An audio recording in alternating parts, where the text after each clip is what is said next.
জয় শ্রীকৃষ্ণ। বন্ধুরা, মানব জীবনের প্রতিটি সমস্যার সমাধান পাওয়া যায় শ্রীমদ্ ভগবদ গীতায়।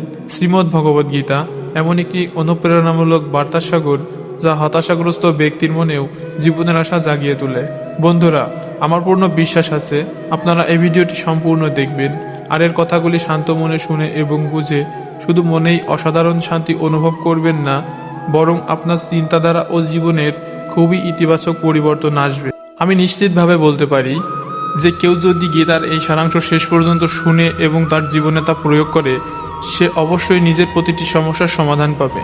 সে সব কিছু পাবে যা সে তার জীবনে অর্জন করতে চায়। তাই আপনাদের উচিত প্রতিদিন সকালে এবং রাতে ঘুমানোর আগে শ্রীমদ্ ভগবদ গীতার সারাংশ পড়া এবং শোনা।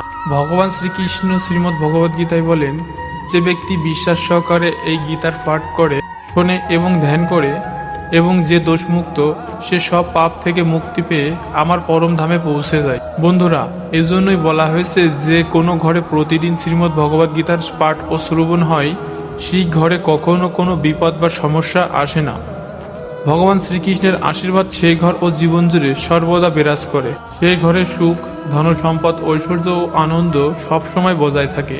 বন্ধুরা, মহাভারতের ভয়ঙ্কর যুদ্ধে একেবারে শুরুতে কুরুক্ষেত্রের যুদ্ধভূমিতে অর্জুন যখন চারপাশে দেখে তারই আত্মীয় পরিজন, ভাই বন্ধু ও শিক্ষকেরা যুদ্ধের জন্য প্রস্তুত, তখন সে ভয় পেয়ে যায়, হতাশা ও দুঃখিত হয়।